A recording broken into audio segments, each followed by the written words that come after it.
Hey, some of you guys have been asking, how do you use your pedal board? Well, I'll show you. For most of this stuff, I'm going to be using the passive option, switch, thing, whatever. Going passive, because usually effects work better that way. Apparently, we'll see. Maybe I'll do both. Also, I'm going to go just direct straight into the interface. Whatever you hear is whatever you hear. Whatever you hear is what you get, basically. Whatever. I'm gonna go in order of bass, cable, whatever that's plugged into, and so on and so forth until there's no more pedals. Let's go. Let's go! I'm using these Aguilar pickups, which are HumCancelling. These strings are DR Black Beauties because regular DR strings make my fingers feel weird, and this coating looks really nice. It's like a tuxedo for your bass. So something I totally did not use, but highly recommend if you're into tapping and slapping and stuff, it's a little GruvGear thingy. And this thing, which you can get at pretty much any beauty store for I don't know how many in a bag. These work pretty well too. Why not get both? Support your local businesses. Support black businesses. Alright, I wish I could get it more square, but this will work for now. Okay, so here, once this records, so here is my natural DI sound.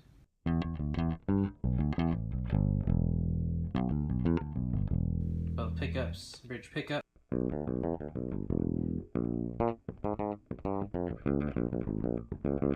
And then neck pickup.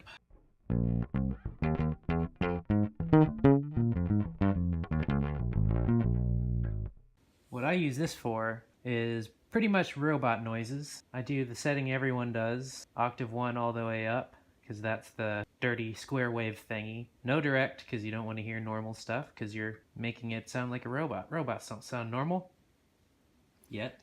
Dun dun dun! So this is what you get.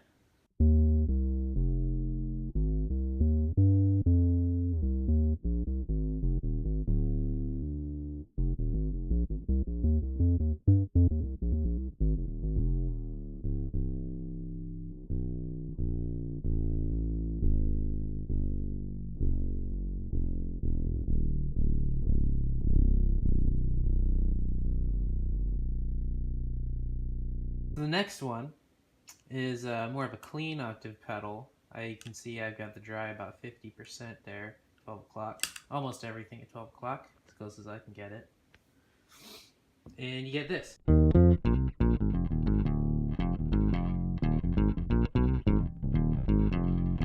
Good for solo sounds and bass lines when you still need to tell what note it is. So if I was playing a 4-string, play Superstition, get that low note.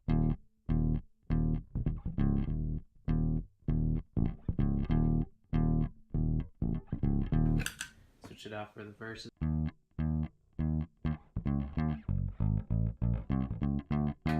Add it for beef.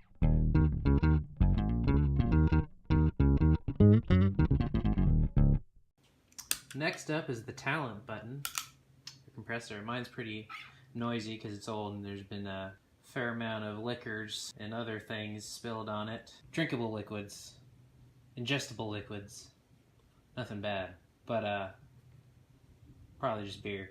Anyway, most of the time I use this for my slap stuff.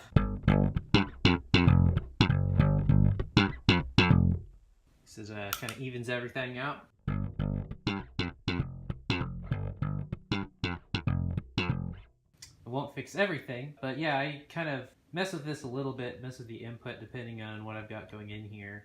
This with this, I have my volume up.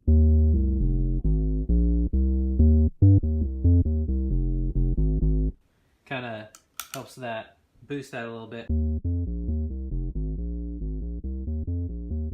Because these things are notorious for needing some sort of buffer, which is what Tim LaFave added in his thing. Makes it so cool! Give me one of those! Alright, anyway. Next one is my favorite duck noise box. because it's purple and sparkly and sounds really good. You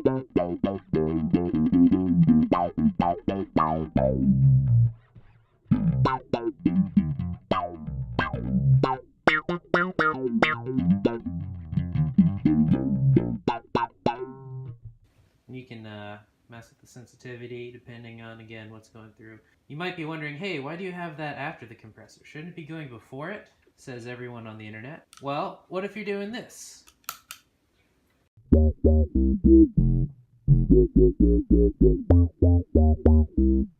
I want pretty much all of those duck noises to be pretty much the same.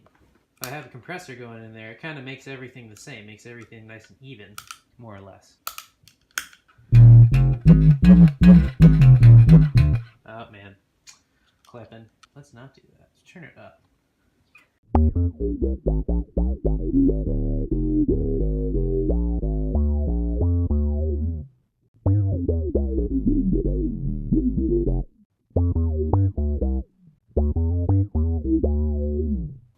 Yeah, so anyway, so this thing is really cool. It can be a mute button, so nothing comes out no matter what.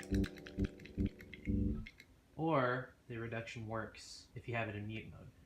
But I usually keep it in reduction mode because I've got kill switch on my amp, which is super dope. Super dope. Oh my god, are you guys liking my video yet? Oh my god. Alright. So usually I have these going through this. So it actually goes here, here, here, here, there. But this has a nice little send return loop. So all your noisy stuff, and it's pretty noisy too, gets checked out. You can see there's no noise. It's great. So onto this one. My buddy Eric got me this one because he's a cool guy and he knows what's up. I think he's a fisherman now. Professional now at this point. Burps. Oh goodness, excuse me. My shoes are so wet.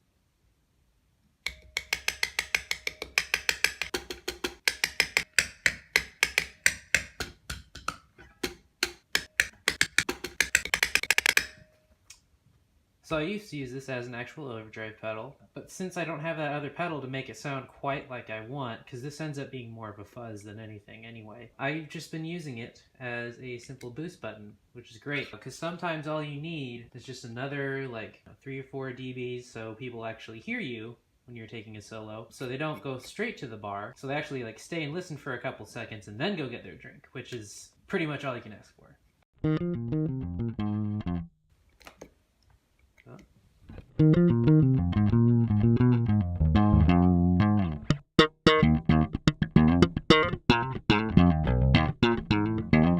I also use it for slap solos quite a bit. It's nice, it's got a little EQ boost if you need it, but I usually try and keep everything flat. Now this, Krasnikobi Kish. In Russia, pedal stomp you. I got this for 13 bucks at a flea market in San Diego about, probably like 12 years ago. Yeah, that was wild. And this has been rebirthed, so to speak. It's got some, you can't really see it, but there's a 9-volt adapter here that a good buddy of mine plopped in there for me, so I didn't have to worry about yanking on all the 9-volt battery lines that I always seem to have terrible luck with. So this is my end of the world button.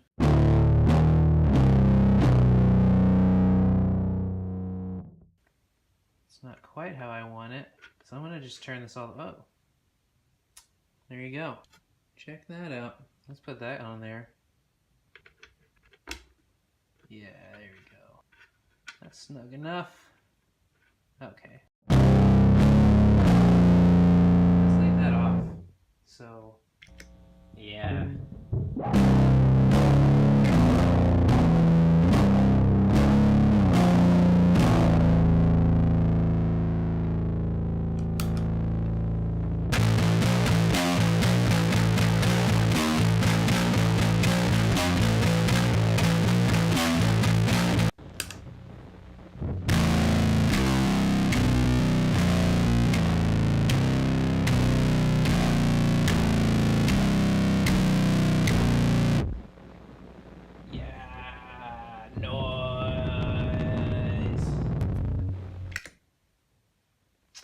Works great with the Octave OC too.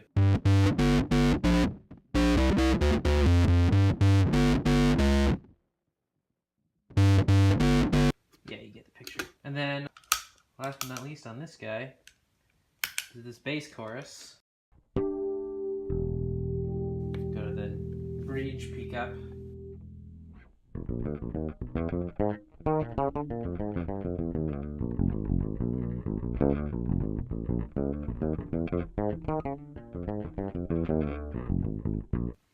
It's got this nice little crossover button, so now it's affecting the entire frequency range.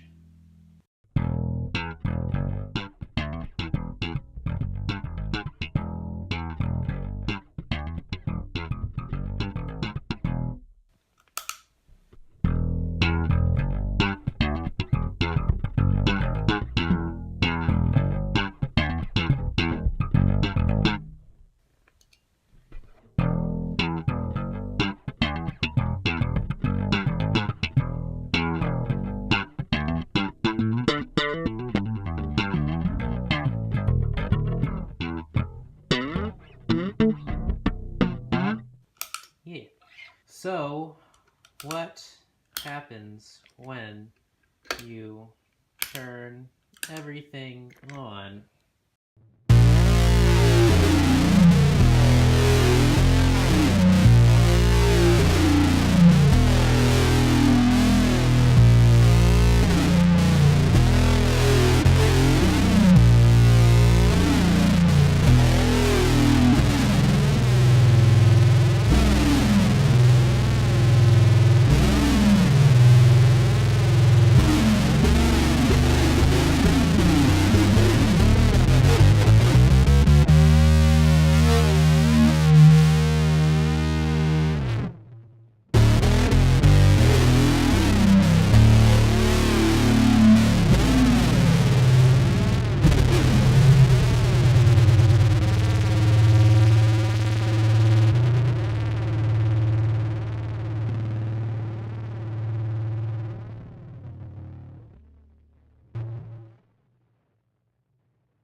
This is what space sounds like, guys.